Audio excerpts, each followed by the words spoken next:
Hello everyone and welcome back to our channel. In video 1, we covered fundamentals of computer. In video 2, the CPU architecture and booting. Today, we step outside the CPU and look at how a computer actually talks to the outside world. Input devices, output devices, and specifically printed types, which IBPS tests in real detail. We will also cover common ports and connectors, which show up as quick direct recall questions. This topic is pure classification and memory, no calculations. So it is some of the fastest marks you can get if you get the categories straight. An input device is anything that lets you feed data or instructions into the computer. Simple definition. But IBPS likes testing devices that sound like they could be input or output or specialized devices you might not think of immediately. Let's go through the standard ones first and then spend time on the ones that actually get tested. Keyboard, you all know what a keyboard is. It is used to enter text or command.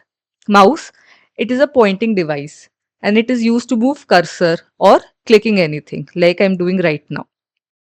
Joystick is a pointing and controlling device that is commonly used for controlling video games and moving required objects on the system screen.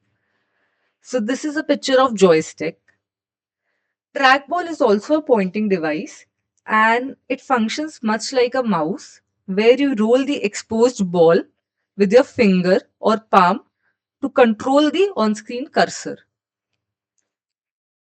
Then touchpad. So touchpad you all know it's a flat sensitive touch screen primarily used on laptops. It is basically a replacement to traditional computer mouse. Microphone is used to record audio. Now, IBPS can also ask that which of the following input devices is a pointing device. And you know that mouse, joystick, trackball, touchpad are all pointing devices. One more that I could think of is stylus, a pen-like device used for drawing, handwriting, or precise pointing, also used on touchscreen laptops. So, stylus is also a pointing device.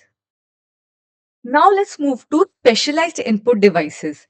These have high chances of getting asked in the exam. First is scanner. What it does? It converts a physical document or image into digital form.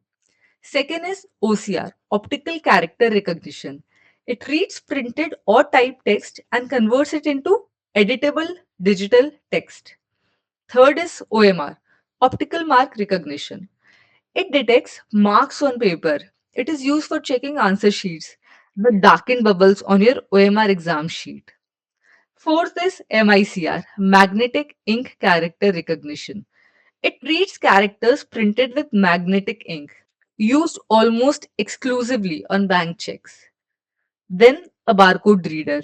It reads barcodes using light. Then biometric devices, fingerprint scanners, retina scanners, used for identity verification. Then digitizer or graphics tablet. It converts hand-drawn images graphics into digital form. Here, a classic confusion happens between OCR and OMR. OMR, remember, detects marks, filled bubbles, and ticks, whereas OCR reads characters, actual letters, and numbers. So, if a question describes detecting shaded filled circles on an answer sheet, that's OMR and not OCR. Also, MICR deserves attention because it is used in a banking specific device. MICR is what reads these strange looking numbers at the bottom of the check. These are written with magnetic ink and MICR detects magnetic ink. Now the second topic, output devices. Output devices display, produce or transmit process data out of the computer back to the user. Some of the common examples are you all might have heard these monitor, speaker, printer, plotter, projector. Just remember plotter. It is similar to a printer but specifically used for large format, high precision line drawings. It is used in engineering drawings, architectural blueprints, maps, etc. The next topic is printer types. There are two types of printer, impact printers and non-impact printers. Impact printers, they physically strike an inked ribbon against paper to form characters, like a typewriter. Because of that action, they are noisy, but they can print multiple carbon copies simultaneously. And this is the reason why banks and logistics still use them. Non-impact printers, they form images without any physical striking. They use ink spray, laser, toner, or heat. They are quieter and generally high quality, but they cannot produce carbon copies. So you must have understood the difference. Here it is in tabular form. Mechanism: impact printers physically striking, non impact printers no physical striking. Because of this physical striking, impact printers are noisy, non impact printers are quiet. Can impact printers produce carbon copies? Yes, that is their key advantage. And non impact printers cannot produce carbon copies. The speed for impact printers, it is generally slower and they have lower quality. Non-impact printers faster and high quality. Examples, we will go through these examples one by one. Now, impact printer types. First is dot matrix printer. It forms characters using a matrix of small pins striking the ribbon.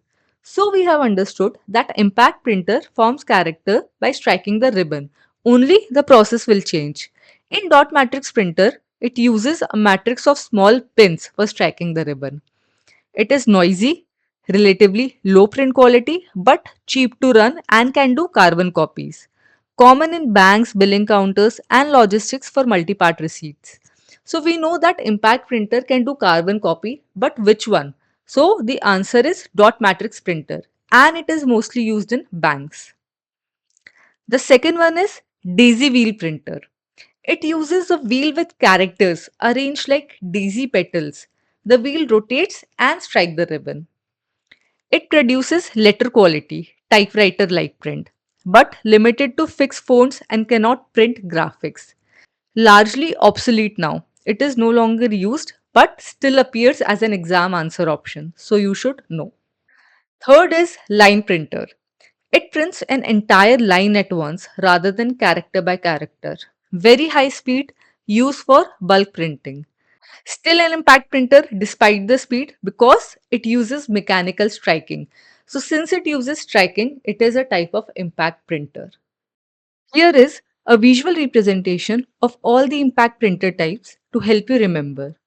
You can see the difference in their working. Dot matrix printer use small pins to strike an ink ribbon. Daisy wheel uses a rotating wheel with characters printed on its petals. Line printer prints an entire line of text simultaneously, not one character at a time.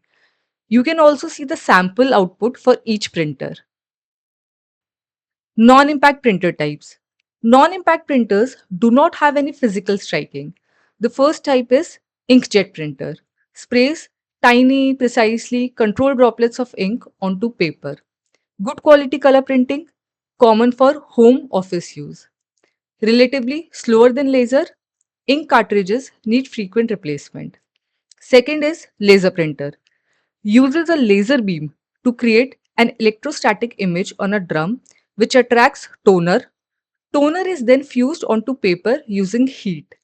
High speed, high quality, more economical for high volume printing. Third is thermal printer. Uses heat to produce an image either on specially heat sensitive paper or by melting ink onto paper. Common in receipts, POS machines, ATM slips, billing counters. Thermal printers are why receipt paper fades over time. If you have seen ATM slips, the ink fades away since it relies on a heat sensitive coating that degrades. So here's a visual representation of all the non-impact printers. You can see the difference in their technology. Inkjet printer, it uses tiny nozzles to spray liquid ink onto paper. Laser printer, it uses a laser beam to project an electrostatic image onto the drum and then uses heat to fuse it onto paper. And thermal printer, it uses a thermal print head that contains heating elements. And when energized, they apply heat to the paper. Remember, inkjet printer is best used for high quality photos and color documents. Quick memory table. Dot matrix printer, remember, best known use case is producing carbon copy bills forms used widely in banks. Daisy wheel, letter quality typewriter, mostly obsolete now.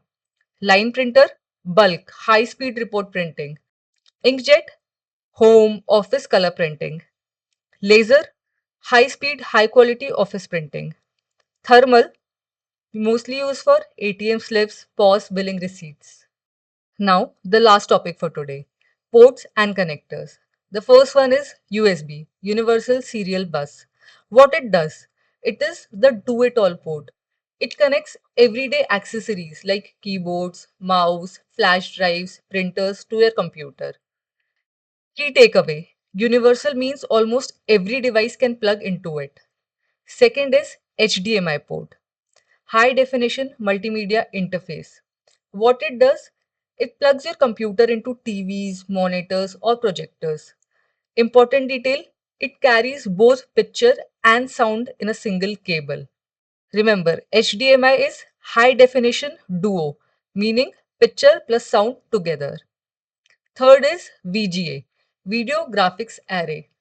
It is an older port used to connect to monitors or projectors. Crucial difference, unlike HDMI, VGA transfers only video, no sound at all.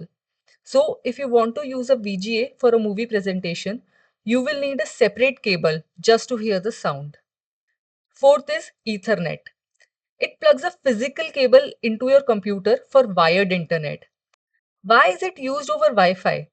Wired connections are usually faster, more stable, and less prone to interferences than wireless networks. And that is why they're still preferred.